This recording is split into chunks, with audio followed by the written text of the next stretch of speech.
Play clock at 5. Pass is intercepted at the goal line by Malcolm Butler.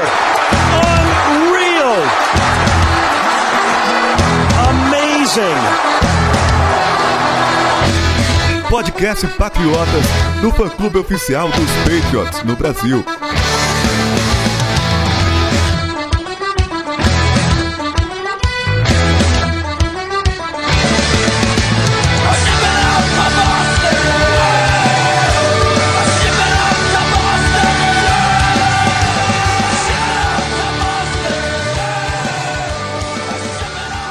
Sejam todos bem-vindos ao podcast Patriotas número 174. Eu sou o Felipe Von Zuben e tenho aqui comigo Sidney Torres. Fala, Felipe, fala, galera, bom estar aqui de volta, passado o terceiro jogo da pré-temporada, o único jogo que importa, digamos assim, o que mais importa, né, pra gente ter uma ideia de como esse time tá pra temporada 2019, vamos ver o que é que de bom saiu desse Patriots e Panthers aí. Vamos falar, e temos também Arthur Cohen aqui. Olá, Felipe, olá, Sidney, olá, ouvinte patriota. Já vamos nos desculpando pela minha voz, é que eu acabei de acordar. Acho que a gente tá gravando o podcast mais cedo da história, bem nesse sábado.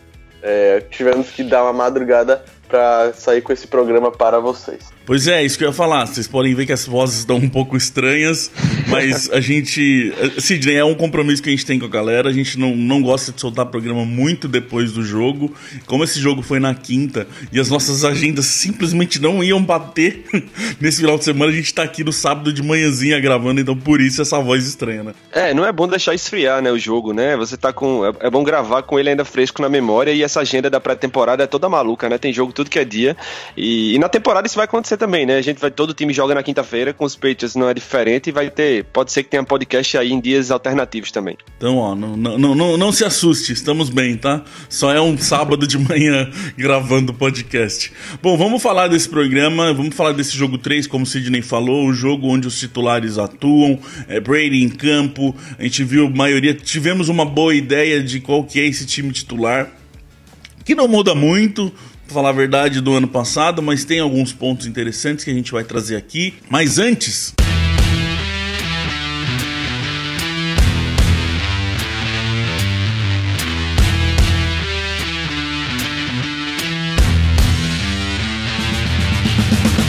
temos o encontro dos fãs para falar mais uma vez, senhoras e senhores. Está chegando cada dia mais perto. Falta só um jogo agora, Sidney, pra gente chegar e ter o próximo, que vai ser o nosso encontro em São Paulo.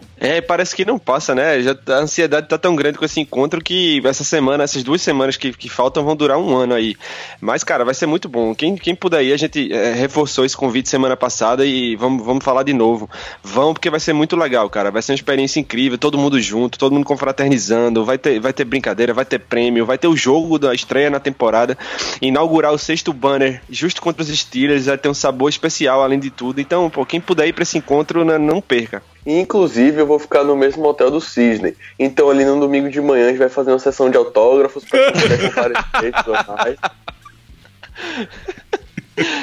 Eita, Arthur. O cara nem ri quando ele fala isso.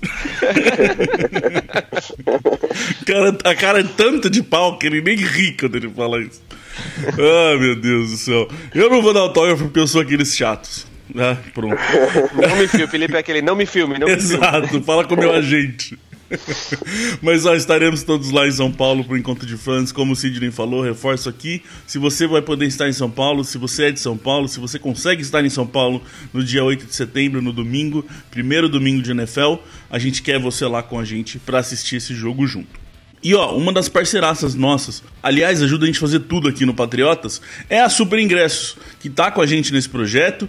E se você quer comprar ingresso, a gente tá recebendo um monte de e-mail de gente que quer ir pro jogo da NFL, que quer comprar ingresso, perguntando pra gente aonde que eles podem comprar, aonde que a gente indica pra não ter problema. Eles têm ingresso para todos os jogos da temporada, não só de Patriots, todos os jogos da temporada tem lá. Tem até, você consegue comprar estacionamento, até pré-temporada tem jogo ali, playoff, e quando chega mais perto do fim do ano, eles têm ingresso para Super Bowl também, tá? E não só isso, ingresso para show, para tudo quanto é coisa que estiver acontecendo nos Estados Unidos, Super Ingressos tem ingresso para você ir. Se você quiser comprar o seu ingresso, vai lá com eles, a gente garante, a gente confia, são parceiraços nossos. Eu pessoalmente já comprei mais de uma vez com o Super Ingresso e nunca tive problema nenhum, mas a gente tem um contato direto com eles. Caso você precise, avise a gente que a gente consegue fazer uma ponte aí. Então, vou deixar o link aqui para vocês, quem quiser acesso por lá. E ó, comprando por esse link, você ajuda o Patriotas a se manter vivo, porque eles sempre são parceiros nossos e eles sempre nos ajudam em todos os projetos.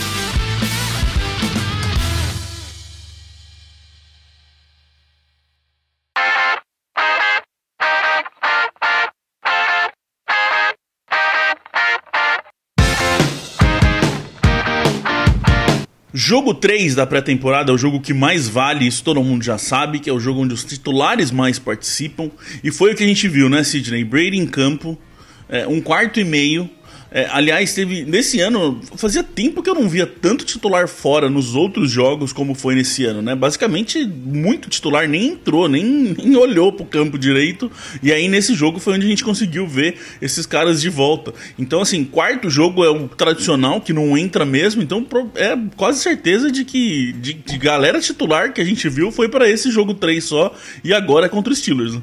No segundo jogo, às vezes nos outros anos a gente via um drive do ataque, né, ou da defesa titular apenas, mas nesse ano praticamente não teve ninguém, e no terceiro jogo todo mundo jogou, né, então deu pra ver várias coisas aí do ataque e da defesa, e pro quarto jogo eu realmente não espero que eles joguem, né, pra vocês terem uma ideia, todos esses anos de carreira de Tom Brady, ele só jogou em 5 quartos jogos da pré-temporada, digamos assim, 2002, 2003, 2010, 2011 e 2016, então não é tão comum pro Brady participar do quarto jogo, e se o Brady não vai, eu acredito que muita gente também vai ser poupada pro jogo dos Steelers. E é uma boa ideia, a gente dá uma boa ideia da gente ver, a gente até fez um texto sobre isso, de a gente ter uma noção de quem que são os titulares na cabeça deles.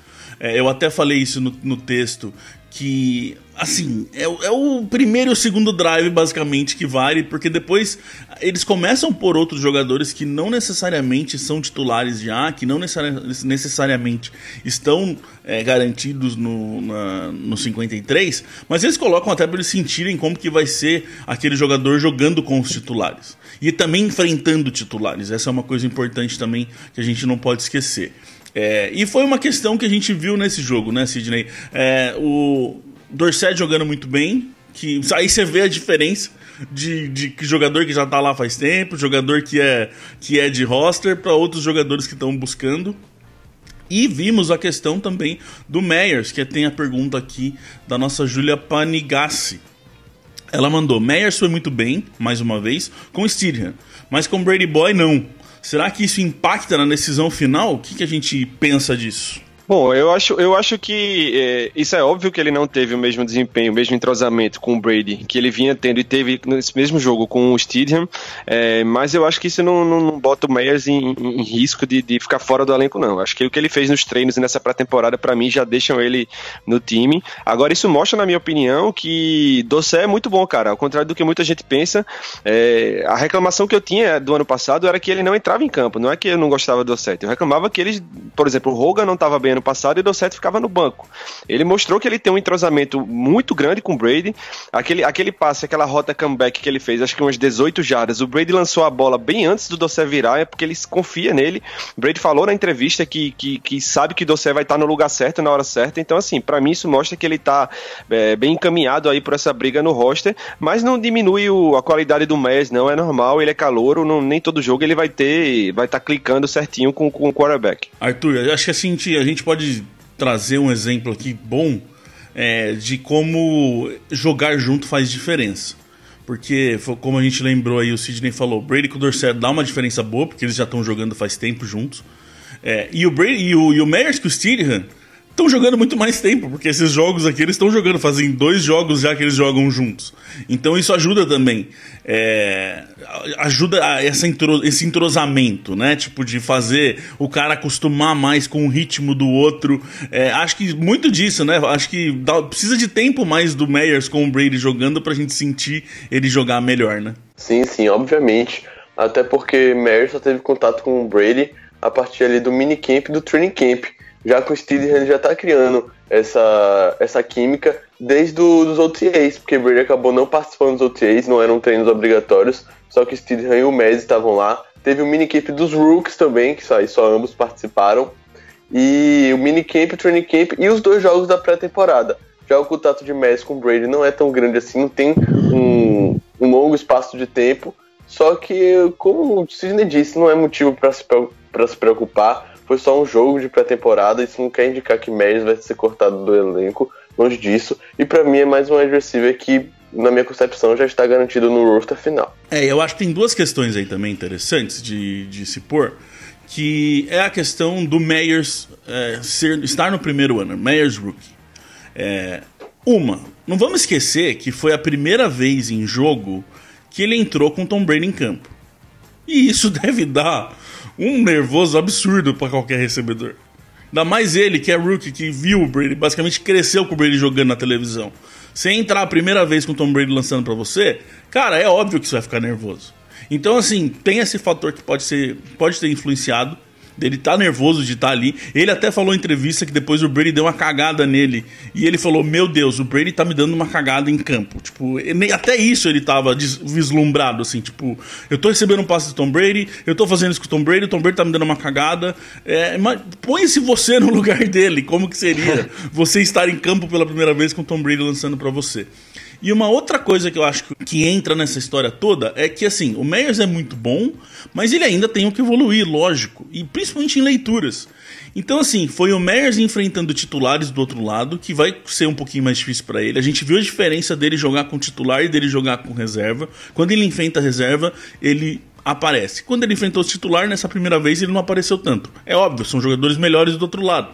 E também, Sidney, a questão dele aprender a leitura, dele se acostumar em campo, que essa é uma das questões que eu acho que por que ele tá jogando tanto, que esse jogo de novo, ele jogou basicamente o jogo inteiro. Eles estão querendo que ele ganhe horas de voo, sabe, como falam de piloto, pra ele ficar o mais confortável possível em campo, né? Sem dúvida, se você parte do pressuposto que os técnicos podem fazer nos treinamentos, eles são muito limitados pelas normas da NFL, né? Você não pode treinar todo dia com pads, com contato, então assim, você tem um número muito reduzido de snaps, considerando uma preparação que você precisa para a temporada. Então, um cara desse que é calouro, você tem que dar o máximo de experiência possível a ele na pré-temporada, né? E nesse jogo, essa queda foi natural também por isso que o Felipe falou, né? Ele enfrentou os titulares do Carolina Panthers e eu não achei que ele foi tão mal. Por exemplo, você via jogadas em que o Meyers conseguia uma certa separação e teve um drop, né? Teve um passe que também não foi tão bom assim, que era difícil dele segurar. Só teve uma rota que eu acho que ele errou, né? Que o Brady lançou a bola longa e ele parou no meio da rota. Mas foi essa da cagada. Isso acontece com wide receivers muito mais experientes do que o Meyers. Por exemplo, o Meyers já conseguiu mais com o Brady, na minha opinião, do que o Chad Ochocinco, que voava no Cincinnati Bengals, chegou em Foxborough e não fez nada. Então, eu acho tudo natural, assim, e ele tem que jogar mesmo. Acho que no quarto jogo ele vai pra campo também, porque quanto mais experiência ele conseguir nesse momento, melhor. Eu acho interessante também a gente ter na cabeça que quando começar a temporada regular, não é pra gente ficar naquela ânsia, naquela expectativa que Meyers vai ser um jogador com 5, 6 recepções por jogo. Verdade. Não, longe disso. Porque na pré-temporada ele tá sendo nosso wide receiver 1. Tanto porque muitos outros estão lesionados. Mas quando começar pra valer, a gente vai ter Julian Edelman, a gente vai ter N'Keal Harry, o próprio Dorsett. Vão ter outros jogadores pra aparecer e ocupar esse espaço que Meyers tá tendo na pré-temporada. Bem lembrado, bem lembrado. Talvez ele nem participe tanto, talvez ele entre na rotação de vez em quando. Não dá pra gente saber como que vai se encaixar o Meyers na cabeça do Bill Belichick e do Josh McDaniels no momento que todo mundo estiver liberado. Nesse momento, ele é o melhor receiver que tem. Mas não é esse o grupo, tem um grupo ainda pra chegar como o Arthur lembrou. Então, bem lembrado, tem isso mesmo. Se esse fosse um grupo como aquele de 2013, que a gente foi obrigado a jogar com Aaron Dobson, Campbell Tompkins, Josh Boyce, porque não tinha ninguém pra botar, aí dava pra cravar que o Meyers era titular e o wide receiver 1. Mas não é o caso desse ano, né? Pois é. Tem um baita grupo de receiver ainda pra voltar e pra entrar em campo com o Brady. A gente falou disso várias vezes, dessa questão dos jogadores que atuam junto com o time titular, que tem grande chance de jogar. E um caso que eu achei bem interessante foi o Ryan Neal participando desde do Drive 1, ali com o time titular. E assim, a gente viu o Ryan Neal entrar, a gente viu o Ben Watson entrar e a gente viu o Lance Kendricks entrar. Só que o Ryan Neal basicamente teve em todas ali. Foi mais o Watson e o Kendricks trocando do que o Ryan Izzo trocando. Ele realmente participou ali. O quanto a gente pode ver isso como bons olhos para ele, Arthur? É óbvio que é uma boa questão, mas será que o Rizzo já tá garantido nesse time? Será que é isso mesmo que vai ter? Ryan Izzo é um dos tight ends? Então, essa inclusive é a pergunta do nosso amigo Diego Matheus lá no Twitter, que pergunta, será que vamos de 2 tight ends mesmo? Ryan Izzo e Ben Watson? Então, assim, para responder logo de cara a pergunta, eu acho que esses vão ser os 2 tight ends pro decorrer da temporada, mas pra semana 1 não, já que Ben Watson tá suspenso, ele não conta nos 53 iniciais, então a gente vai ter que colocar outro tight end no lugar dele. Só que o Ryan Izzo, olhando agora pro nosso roster, pro depth chart da posição de tight end, eu acho ele com mais chance de permanecer no elenco final, muito por conta da função de bloqueador. Eu vejo ele com possivelmente o nosso melhor bloqueador no grupo de tight ends e também tá conseguindo agora suas recepções. Aquele passe que ele agarrou de Brady foi sensacional na rota acima, uma rota muito consagrada de Robert Gronkowski, então eu acho que é um jogador que está conseguindo aí cavar o seu espaço. E vale ressaltar também que ele chegou nos Patriots no ano passado e passou a temporada de calouro toda na Injury Reserve, na qual ele considerou de muito aprendizado e conseguiu aprender mais o playbook do time. Eu vi uma coisa que eu achei interessante também, na forma que eles usaram os tight ends, Sidney, que a gente falou bastante aqui, a gente viu muita gente falar de que os Patriots iam usar os receivers como tight ends, que não ia precisar do Gronkowski. Não é nem que não ia precisar do Gronkowski, eu vou refazer minha frase para ninguém me xingar. Que eles iam suprir a ausência do Gronkowski com os receivers. Só que nesse jogo a gente viu o Ben Watson e o Lance Kendricks entrando como slot receiver várias vezes, que é o que eles faziam muito com o Gronk. Pra você ter uma noção, das 8 rotas que o Watson foi para esse jogo, 6 delas ele foi alinhado como slot receiver e não como tight end ali do lado da linha bonitinho. Diferente do que a gente imaginava. A gente imaginava, de repente, os receivers maiores talvez fazendo um papel desse e tal. Então, na minha cabeça, do jeito que eu vi ali as coisas funcionarem, o Ryan Izzo é vamos dizer assim, o Dwayne Allen do Bill Belichick desse ano, que é aquele cara mais ali ajudar o L, mais no bloqueio. O Watson e o Kendricks são mais o Gronkowski desse ano. E aí, como o Arthur lembrou, o Watson não vai estar nos primeiros 4 jogos, então o Kendricks ali deve ser o cara que eles estão pensando mais nesse momento. Na forma de usar os jogadores, ficou muito desse jeito nesse jogo. Assim, eu acho que o Watson, apesar da idade, ele tá mostrando que ele vai ser o tight end titular desse time quando ele voltar de suspensão, porque ele ainda consegue, talvez ele não tenha a velocidade que ele já teve um dia, mas ele ainda é muito experiente, né? Ele sabe se posicionar, explorar as deficiências da defesa, ele sabe ler bem defesa em zona, ele mostrou no tempo que ele ficou em campo que ele consegue ser produtivo, né? Até ele sofrer aquela pancada criminosa, na minha opinião, e pro protocolo de concussão, ele mostrou que ele tem condição de ajudar no jogo aéreo, vai ser titular desse time enquanto as condições físicas permitirem, né? Agora, depois dele, eu não consigo cravar assim quem vai ser. Acho que o Izzo, esse jogo foi importante para ele nisso, né? Porque quando você entra com um ataque titular e você aparece, isso chama mais atenção do que você ficar lá recebendo o passe do Stidham contra a terceira defesa do adversário, por exemplo. Então acho que esse jogo serviu um pouco para subir o ranking assim, do Ryan Izzo. Vamos ver como é que Belichick vai desvendar esse mistério aí dos tight ends. A gente viu o Brady com 1 quarto e meio em campo e depois vimos direto vir Jarrett Stidham para o campo e não Brian Hoyer. A gente falou um pouquinho disso semana passada, mas não tem como fugir do assunto dessa semana, porque foi uma coisa que daí levantou muito, principalmente por ser esse jogo 3, do Brian Hoyer não participar. E a gente tem pergunta aqui, o Eriston, o Ovatsugi, que na verdade é Gustavo, ao contrário, peguei essa, perguntando se o Hoyer corre perigo, se essa questão do Stidham, ele pode ser o titular, ele pode ser o reserva direto e o Patriots ir com 2 quarterbacks só, porque tem essa questão de que tá todo mundo falando que não compensa levar 3 quarterbacks, porque daí você abre vaga para um outro jogador. Temos que falar disso mais uma vez. E agora com essa variável aí do Hoyer não ter participado nada do jogo 3. Arthur, o que você pensa disso tudo? Eu acho que Hoyer, por hora, ainda não corre perigo. Eu não ficaria surpreso se ele for dispensado do elenco, mas eu acho que isso não deve acontecer, principalmente por conta da entrevista que o Bill Belichick deu no pós-jogo.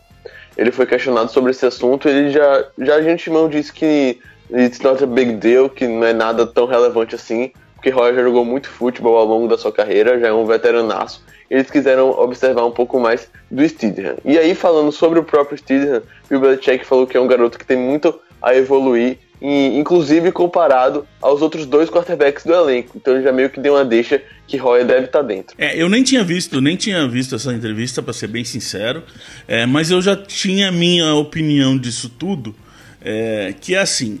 A gente falou semana passada, Sidney, da questão do Hoyer ter que evoluir, dele ainda ter muitas atitudes como rookie, e que no momento que se precisasse colocar ele, seja que fosse para fechar um jogo, para jogar um quarto só, ele ainda não estaria pronto. A gente viu aquele fumble que ele sofreu. Imagina aquilo, por exemplo, num último jogo da temporada, que os Patriots precisam ganhar o jogo para ir para os playoffs, vamos dizer assim. O Brady se machuca, ele entra lá e toma um fumble daquele e a gente perde o jogo. É uma coisa tão simples, o futebol americano é tão detalhe, né, cara? Que é muito perigoso. Aquilo é muito inexperiente. Pegar a bola e sair correndo com a bola na mão, você vai tomar o fumble, né, cara? Até a gente que tá assistindo sabe, e ele na hora esqueceu. Não é que ele não sabe, né? Tipo, é óbvio que ele sabe disso. Mas essa questão da inexperiência, de estar naquele momento e simplesmente querer correr e não pensar em tudo que precisa ser feito, né? Exatamente. O que eu acho disso tudo é o seguinte: o fato de Hoyer não ter entrado nesse jogo é simplesmente porque a comissão técnica sabe exatamente tudo que o Hoyer pode e que não pode fazer. Não existe dúvida sobre quem é Brian Hoyer. Todas as qualidades e defeitos dele já são conhecidas a exaustão pela comissão técnica dos Patriots. O Stidham não, tá começando a carreira agora. Então eles quiseram dar mais tempo para ele de ver o cara em campo. E eu acho o seguinte: o Brian Hoyer tem que estar no elenco final. Não dá para confiar no Stidham se o Brady se machucar no jogo de temporada regular. É óbvio que ele empolga o que a gente viu dele. Ele é um cara que tem um upside muito grande, assim. Ele é um cara que todo ano os Patriots selecionam um quarterback e a gente fala, pô, esse cara não dá para ser titular. O Stidham tem condição de ser titular da NFL. A gente vê que ele tem traços, ele tem um braço muito bom, ele consegue fazer vários tipos de passe, ele tem uma mobilidade muito boa dentro do pocket, mas ele tem coisas básicas a melhorar. Essa questão da segurança da bola é uma das coisas mais fundamentais, né? Você vê o Brady quando ele foi para aquele scramble lá, que ele correu para algumas jardas, a primeira coisa que ele faz é botar a bola debaixo do braço igual um running back. Isso aí é fundamento, é futebol 1+1. O Stidham correu com a bola na mão na esperança de fazer um passe, mas você não pode correr daquele jeito no meio da defesa segurando a bola só na mão. Então, assim, eu acho muita temeridade você levar só o Stidham pra temporada regular. Eu acho que se o Brady se machucar, tem que ter o Brian Hoyer ali pra assumir no lugar dele, enquanto o Stidham se desenvolve. O Stidham é um cara pro futuro. E isso que você falou de eles sabem tudo que o Hoyer pode entregar, como eu disse, eu vi agora junto com vocês essa questão da entrevista do Bill Belichick, mas pra mim, a forma que eles estão fazendo tudo mostra isso. Se você pensar olhar pro jogo 1 e pro jogo 2 da pré-temporada, o Hoyer teve o tratamento de titular. Eles tiraram o Brady da equação. Falou, beleza, o Brady não vai jogar mesmo. Então como que nós vamos dividir o jogo para esses 2 quarterbacks? Eles usaram o Hoyer como titular. Deram 1/4 ali, 1/4 pro Hoyer, beleza, pega um pouquinho de ritmo de jogo, obrigado. Agora a gente precisa ver o novato. Deixa o novato jogar aí pra gente ver o que ele faz. Jogo 2, mesma coisa. Hoyer, joga um pouquinho aí como se ele fosse o titular. Pensa, tira o Brady da história. O Hoyer teve tratamento de titular até agora. E vamos deixar o Stidham jogar pra gente ver o que ele faz. Chegou nesse jogo, colocaram o Brady na equação, falaram pro Hoyer, dá licença agora, você sai da equação, porque a gente precisa dar um pouquinho de tempo pro Brady jogar, e o resto a gente quer ver o rookie jogar. Não quer dizer que eles estão pensando em cortar o Stidham. Só que tem uma questão importante. O Stidham vai jogar agora, e depois só vai jogar de novo em agosto do ano que vem. Então eles precisam dar tempo de jogo pra esse menino também. Não adianta, jogo é uma coisa, treino é outra. Eles precisam dar o máximo de rodagem, de tempo de voo para eles sentirem, para eles saberem aonde que eles precisam melhorar com ele, para eles saberem como que ele se comporta no jogo. Porque agora, só agosto de novo. Porque, pra mim, sim, vai o Hoyer e continuo na mesma que eu falei semana passada. Vou ficar muito surpreso se o Hoyer não for. Ainda mais agora sabendo, ouvindo o que o Bill Belichick falou dessa questão toda. Pra mim, entendeu, Arthur? A forma que eles estão lidando com o Hoyer é como se ele fosse o titular desse time. Sim, concordo com você. E a permanência de Hoyer também é muito sobre uma questão financeira, do ponto de vista financeiro dos Patriots, do ponto de vista econômico. Porque se ele fosse dispensado, ele tem um cap hit de 3 milhões para essa temporada de 2019, ele só ia liberar 1 milhão e 300. Então a gente ia ter que arcar com 1 milhão e 700 de dead cap de Brian Hoyer, o que não é o ideal. E é um jogador que só tem contrato para essa temporada. Em 2020 ele não tem mais vínculo com os Patriots, e eu acho que esse vínculo não deve ser renovado. Porque aí sim, a partir de 2020, a gente deve ter o Steedham como principal backup de Brady. Ano que vem, com 2 anos de Steedham, aí eu tô no time do Hoyer, obrigado, mas não precisa mais, cara. Esse menino já passou uma primeira vez, já passou uma temporada toda, já viajou com a gente, já viu como que as coisas são. Obrigado mesmo, você ajudou a gente pra caramba, mas agora a gente vai com ele. Aí beleza, mas no primeiro ano eu acho arriscado. E só pra eu voltar e fechar esse assunto dessa questão de como eu acho que eles estão dando tratamento de titular pro Hoyer, se eles tivessem alguma dúvida, se existisse assim, puta, a gente quer ver se o Hoyer realmente vale a pena ou não, na minha cabeça eles teriam dividido o jogo 1 e o jogo 2 em 50-50. O Hoyer tinha jogado metade e o Steedham teria jogado metade. Pra eles darem chance do Hoyer jogar também.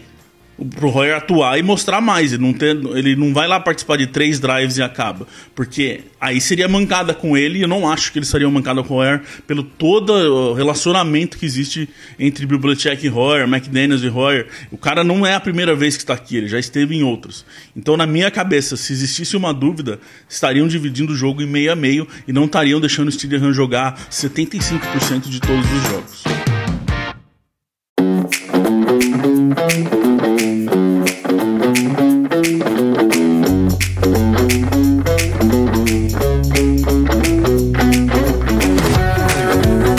Vinícius Chatão, ó, é ele que se nomeia assim, não sou eu que tô falando não. Que aliás está sempre com a gente, abraço Vinícius. Ele mandou um comentário, não foi nenhuma pergunta. Ele falou: essa defesa está um tanque de guerra. A gente viu os titulares em campo e foi muito assim, muito legal ver essa defesa em campo, porque é uma questão, tem tanta coisa ali pra se ver. Tem o Winovich, que aliás, Winovich saiu do grupo terceiro e quarto e veio pro grupo titular e não jogou mais no resto do jogo. Isso eu achei muito interessante. Deu um pulo lá pra frente absurdo o Winovich. Pra quem fala que pré-temporada não vale pra nada, ó, o menino subindo, cada jogo ele tá subindo um degrau. Mas a gente viu, Sidney, Hightower e Collins junto de novo. Isso é quase que nostalgia, cara, ver aqui esses caras dois juntos. É muito da hora ver esses dois caras juntos de novo, né? Ah, bom demais, cara. Assim, eu não sei, eu não gosto de me empolgar demais com as coisas, não, mas essa defesa dos Patriots, ela tem tudo pra ser uma das melhores defesas da era Belichick. Assim, se a gente tiver sorte com lesões, né, não perdermos titulares, já passamos um susto aí com o Van Noy, mas assim, a defesa tá completinha, cara, em todos os setores, todos, na secundária, front seven, tem vários jogadores bons em todas as posições dessa defesa. Eles anularam completamente o ataque do Carolina Panthers. Tudo bem que não é o melhor ataque do mundo, mas é um ataque titular, tem armas boas, destruíram a linha ofensiva lá do Panthers, né? O Cam Newton, coitado, não tinha pra onde correr. Então, assim, essa defesa tem tudo pra ser uma das melhores defesas da NFL esse ano, e a gente sabe, se esse nível que ela promete se confirmar, o ataque a gente sabe que dá conta do recado, né? Então segura os Patriots aí em 2019. Ó, destruiu o ataque dos Panthers, e a gente sabe que não é o melhor do mundo. Beleza, mas a gente tem que pôr uma coisa aí que a gente não pode esquecer. Não é o melhor ataque do mundo, mas é um ataque que os Patriots sempre sofreu. Por causa da questão do Cam Newton, que consegue correr, que consegue ter essa variável. Sempre foi, nos últimos anos, foi um dos problemas maiores das defesas do Patriots. Não conseguir cuidar disso. E a gente não viu isso, que eles conseguiram cuidar muito bem dessa questão. E para passar pro Arthur, você falou aí da pressão. De 8 tentativas de passe do Cam Newton, 5 ele tava pressionado, Arthur. Veio nego de tudo quanto é lugar e não precisou nem vir tanta gente a mais. Os caras conseguiram chegar nele até quando iam em 4, né? O Newton até acabou, infelizmente, se lesionando até ali um pouco no início da partida. Inclusive é dúvida para a semana de estreia da temporada regular, mas só que a pressão nele foi em todo momento. Ele não conseguia respirar bem e já vinha pressão chegando para todos os lados e tudo mais. E a defesa dos Patriots pro ataque titular do Carolina Panthers só cedeu 29 jardas, 2 first downs e conseguiu anular todas as terceiras descidas. De 5 passes tentados, os Panthers foram 0 de 5. Então assim, foi uma atuação de gala da defesa patriota. E aqui até temos uma pergunta do digníssimo Yuri Colonese, perguntando o que a gente está achando sobre a secundária nesse período de pré-temporada. Se a leitura nos treinamentos está se refletindo em campo nessa pré-temporada, ou alguém está superando as expectativas? O que é que você acha, Sidney? Cara, é um negócio que me surpreendeu, de certo modo, com relação à secundária, que, na minha opinião, o J.C. Jackson tá atrás, definitivamente, do Jason McCourty no depth chart aí.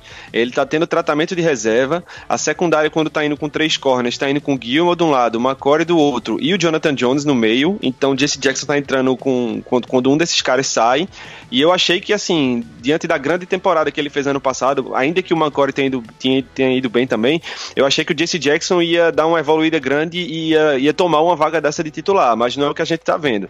Agora, independente disso, cara, se você tem o J.C. Jackson no nível que ele joga na reserva, a secundária é incrível dos Patriots, né? Todo mundo, os corners dos dois lados jogando muito bem, os safeties, apesar da gente do Chung tá com alguns probleminhas aí, o Terrence Brooks, cara, é um cara que pra mim também tem vaga nesse elenco, tá jogando com os titulares, tá jogando bem.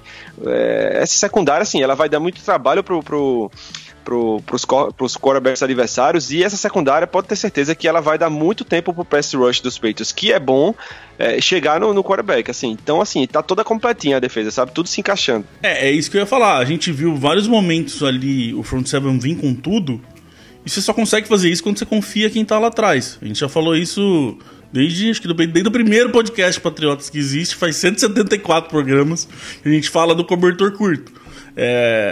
Esse ano, essa defesa parece que o cobertor tá um pouco mais longo. Parece que tem mais sobra ali pra você puxar e não descobrir o pé. Então isso pra mim mostra bastante de como eles vão poder ser mais agressivos lá na frente, confiando que lá atrás tem cobertura, que os caras vão conseguir dar conta, não precisa de mais gente, de mais jogadores lá atrás. E o Arthur falou dessa questão da terceira descida, foi uma coisa que eu queria ver bastante e a gente viu. Como que eles iam montar essa defesa de terceira descida, que a gente viu ano passado, principalmente mais pro final da temporada e nos playoffs, a gente viu aquele estilo de terceira descida um pouco diferente que eles estavam fazendo, que é um DL só com mão no chão, um DL só com cara de DL, aquele cara mais pesado, e o resto, jogadores mais ágeis, saindo de pé, fazendo uma defesa até um pouco mais leve, porque normalmente a terceira descida, na situação ali de mais de 5 jardas, é um passe, então você não precisa tão pesar a defesa por causa de uma corrida, você consegue ir mais para agilidade, e a defesa dos Patriots vem fazendo muito isso desde o ano passado. E esse ano, agora com os Patriots, a gente conseguiu ver bastante disso. E como que eles viram? Teve uma jogada ali que eu tava reassistindo ela, e como que era? Era o Bennett como DL mais pesado com a mão no chão, e junto com ele, na linha de defesa, era Hightower, Van Noy e Winovich. 3 caras mais leves, 3 caras mais ágeis, com o Bennett com a mão no chão. O Winovich, por exemplo, não fez sec, não fez pressão, mas ele puxa 2 jogadores nessa jogada, que ele vem por fora. E Hightower e Van Noy deram trabalho do outro lado, e acabou que o Bennett pegou sozinho o center, arrastou ele até lá e fez o sec. Isso, Arthur, é uma coisa que me empolga bastante. Essa defesa de terceira descida, pena que a gente não consegue jogar assim o tempo inteiro, porque, como eu falei, as corridas atrapalham, mas é uma defesa muito legal e tem peças pra isso, né? Você pode, por exemplo, em vez do Hightower, em vez do Van Noy, mandar o Collins, também é bom indo. Tem o próprio o John Simon, que também consegue chegar desse jeito. Tem bastante opção pra mexer com essa defesa, cara. Sim, é uma linha defensiva bastante versátil. E o Chase Winovich já foi testado nos treinos nessa função aí do Michael Bennett que você mencionou, alinhando de frente pro center. Então, sim, já demonstra que estão testando o rookie nessa função também. Só que, mencionando a linha defensiva, eu gostaria de comentar de uma situação que está me surpreendendo um pouco, que é o caso do Mike Pennell Jr., nossa principal contratação na Free Agency, ali no período quente da Free Agency, no início de março. E ele não está conseguindo aparecer tanto. O próprio Danny Shelton, que demorou de renovar com os Patriots, só assinou por $75 mil garantido, parece que tomou o lugar do Pennell no depth chart e é o nosso ali, principal defensive tackle ao lado de Larry Guy. É uma situação que está me chamando um pouco da atenção. Realmente, e um cara que tá, além dessa galera todinha, né, que que tá jogando muito, tem uns caras surpreendendo aí, por exemplo, o Byron Cowart, na minha opinião, já passou o Mike Pennell no depth chart aí. O Byron Cowart tá batendo na porta ali, pedindo uma vaga nesse elenco, jogou muito bem contra os Panthers, destrutivo ali na linha defensiva. Deixa eu só pôr uma vírgula no Cowart, que nesse jogo ele não atuou muito, acho que foram poucos snaps que ele participou, e mesmo assim ele conseguiu, ou se não foi um sack, ele conseguiu um hit. A produção dele é muito boa, cara. Você dá pouco tempo pra ele e ele consegue produzir. Ele é um cara que ninguém dava nada há alguns meses aí e tá com cara de que vai conseguir uma vaguinha nesse elenco. Assim, vai ser bem difícil a situação da comissão técnica para fazer esses cortes. E só uma observaçãozinha do Winovich é que tá tudo dando tão certo para ele que até o Kyle Van Noy se machucou e ele conseguiu ter mais snaps nos titulares do que eu acho que ele teria se o Van Noy não tivesse sofrido aquela lesão, né? Cara, e ó, outra questão, outro cara que faz tempo que a gente não fala, mas é que tem o Byron Cowart, pra mim, vem montando uma sequência parecida com a dele, é o Adam Butler, que também jogou pouquinho nesse jogo. Ou será que foi o Adam Butler que jogou um pouco e conseguiu produzir? Talvez tenha sido ele, agora minha cabeça tá maluca. Mas o Butler também, eu vi gente falando que o Butler não tá jogando, o Butler não aparece, o Butler vai ser cortado. Cara, eu acho que não. Eu acho que o Butler é uma peça importante nessa DL aí. E o fato dele não jogar, como a gente sempre fala, em off-season, em pré-temporada, é sempre uma boa questão quando você não entra. E, pra mim o Adam Butler tá nesse time. E uma linha de defesa, Sidney, que começou isso com o Flowers, eu acho. Eles começaram a perceber que você não precisa daquele cara super pesado, daquele cara super forte. Se você tiver um cara mais ágil, às vezes compensa. Olha como tá se formando um time mais... uma linha de defesa mais ágil, mais rápida, mais esperta. Por isso que eu acho que o Shelton é importante. Porque ele é o contraponto aí. Ele precisa de... quando você precisar de um cara mais pesadão, ele tá ali no meio. Principalmente com esse cara com a mão no chão. Mas é uma linha de defesa que consegue, vamos dizer, ser mais maleável, sabe? O Diego Matheus, que também tá sempre aqui com a gente, mandou pra nós. Com a lesão do King, vocês acreditam que Duke Dawson pode ficar com a vaga no 53? Bom, antes temos que falar isso, né, Arthur? Brandon King machucou e, pelo visto, quase certeza tá fora da temporada. Infelizmente, é um baita de um jogador para esse time, para esse elenco, daqueles caras que não é ele que pega touchdown, não é ele que faz o milagre, mas é ele que faz o trabalho sujo, vamos dizer, ali atrás. Então provavelmente vamos sem King. Do resto dos que lesionaram, que você fez até um texto que 6 jogadores saíram, como é que tá a questão aí de todo mundo? Então, nesse mini plantão médico aqui no podcast Patriotas, porque nem tudo foram flores nesse jogo 3 da pré-temporada, a gente teve o King, como você já disse, a principal lesão, a lesão mais grave. Ele rompeu o quadríceps, lesão igual a que sofreu a Yodnica Justo e que está na NFL List na época do college. A gente teve também o próprio Ben Watson, que o Sidney já comentou, que é uma concussão, então não preocupa tanto, até porque está suspenso dos 4 primeiros jogos. Nos Tyrants a gente teve mais problemas com o Lance Kendricks e o Stephen Anderson saindo de campo no decorrer do jogo. Ainda não foi especificado qual problema eles têm, porém eles já se lesionaram durante esse training camp. O Van Noy saiu, mas voltou só dando susto. O próprio Ebner também saiu, mas retornou durante o jogo. E também teve o Gunnar Olszewski, que eu acho que a gente já pode emendar nessa questão do Special Teams e a vaga aberta com a saída do King. Mas o Olszewski não preocupa, é uma lesão ali na cabeça, só que não é nada grave. Vamos lá então com essa questão do, como o Diego falou, do Duke Dawson, que pode pegar essa vaga do King, e essa questão toda de time especialista, que aliás o Gerardo Arcanjo também mandou qual que é o impacto dessa lesão do King no time de especialista. Eu acho que, assim, o King era importante, como eu falei, ele faz um trabalho ali importante pra gente, mas não é aquela posição que, putz, sem o King estamos ferrados, não é uma coisa assim tão absurda. Então eu acho que eles conseguem suprir a necessidade do King, não vai ser tão complicado. A minha questão, Sidney, será que eles vão suprir, por exemplo, pelo Duke Dawson, que para vocês terem uma noção, o Dawson jogou 56% do snap na defesa e 74% dos snaps no Special Teams. Então será que eles vão trocar o King por um outro King, vamos dizer assim, um jogador de secundária que faça esse papel no Special Teams, como o Gunner, por exemplo? Ou, por exemplo, vem aí a história do Olszewski, que que jogou pra caramba retornando, que a gente tava aqui até semana passada falando que o Ozzelski é time de practice squad, mas depois desses retornos as coisas já começam a mudar um pouquinho de novo na cabeça.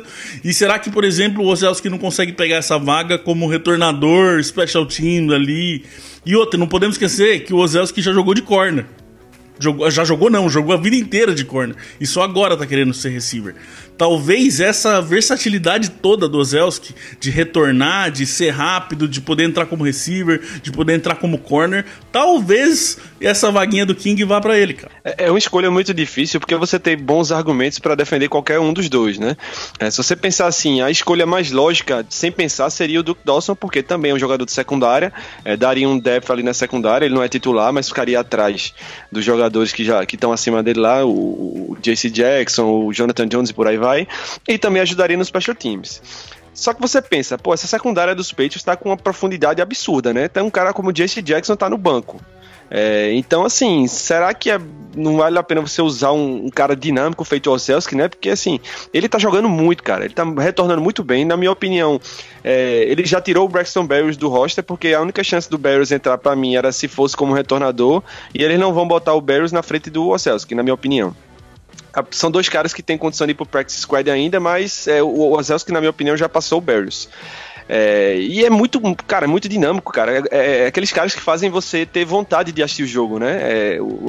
Tem um retorno que ele pula um cara lá do Panthers na sideline que eu quase pulo da cadeira aqui também. Não, e a chifrada que ele deu no Panther. Cara, é muito bom. Agora é difícil, né? Eu acho o seguinte, eu acho que o Duke Dawson, que é um cara que tá bem ameaçado esse ano é o vai ou racha do Duke Dawson, ele tá brigando, sabe? Ele não desistiu, ele tá mostrando, tá dando sinais de que quer ficar no time, quer mostrar que valia ter escolhido ele na posição que o Bill Belichick escolheu. Eu acho assim, que pensando com a cabeça do Belichick, se fosse hoje, ele iria com o Duke Dawson, mas cara, como eu queria ver o Ozzelski nesse time. Eu acho ao contrário, eu acho que na cabeça do Bill Belichick ele iria de Ozzelski exatamente por causa dele trazer três coisas: de trazer coisa pra defesa, de trazer coisa pro ataque e trazer retornador. Que eu gostaria de adicionar um terceiro nome a essa vaga. Posso tentar chutar? Você vai acertar, fale. Calvin Manson. Acertou em cheio. O próprio. Que inclusive a Marina, #87, pergunta sobre ele pro nosso podcast lá no Twitter, que ela mandou essa dúvida. Eu acho que o Manson é um jogador que também corre ali por uma vaga ao lado do Duke Dawson e do Ozzelski, que esses seriam os três principais nomes, muito porque o Manson já tem uma experiência de Patriots, ele passou a temporada praticamente toda passada no practice squad da equipe, e ele não é um jogador mais calouro, tá entrando no seu terceiro ano de liga. Em 2017 ele conseguiu até bons números pelo New York Giants, foram 60 tackles e 2 sacks, então é um jogador que, além de agregar para o Special Teams, também poderia ali fazer alguma função na defesa. E no plantão médico, eu gostaria de lembrar o nome aqui que acabou passando despercebido, e até o Fernando Timbó lembra pra gente no Twitter, que é o do Damien Harris, o running back. É outro jogador que acabou saindo lesionado durante a partida, só que já saiu a informação que também não é nada grave, então a gente não precisa se preocupar com essa contusão do Harris. É uma questão boa aí, essa questão do King, apesar de ser ruim perder ele, mas ele abriu aí uma esperança para muita gente. Alguns que não tinham esperança criaram, e outros que tinham pouco de esperança aumentaram.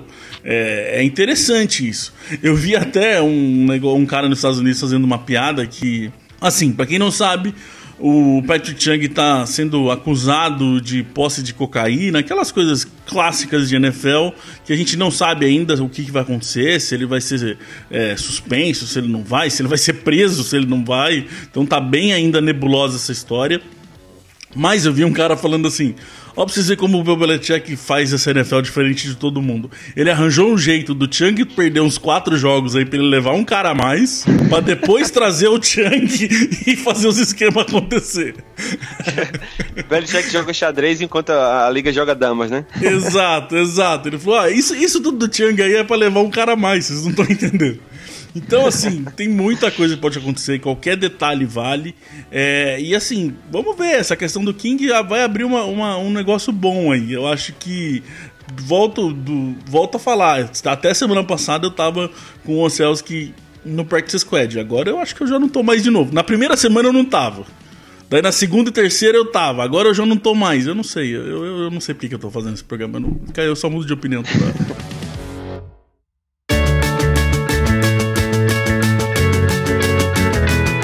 Bom, então vamos ficando aqui, ó. A gente tava conversando e vamos fazer a seguinte forma para vocês terem, até para vocês saberem. O próximo jogo já é na quinta-feira, é o último jogo. E aí no sábado já começam os cortes. Na verdade não, no sábado já tem que ter os 53 no final da tarde. Então não compensa muito a gente fazer um podcast para falar disso e o programa já sair morto. Então o que nós vamos fazer? Na sexta ou no sábado a gente vai tentar fazer um ao vivo no Instagram. Então se você não segue a gente no Instagram, procura lá NE Patriotas que você acha a gente, segue a gente vai fazer um ao vivo para falar um pouquinho de como que foi o jogo, de quem que pode ter feito alguma coisa que possa mudar isso tudo e falar um pouquinho desses cortes que vão acontecer no sábado. No sábado, óbvio que nós vamos estar lá no Twitter passando os cortes e chegando nesses 53 finais, que aliás eu já adianto pela experiência que a gente tem, vai todos os times chegar nos 53 e o Bibliotech vai segurar a lista dele até a hora que não aguentar mais, porque todo ano o Patriots é o último time a liberar todos os jogadores, tá? Acostumem.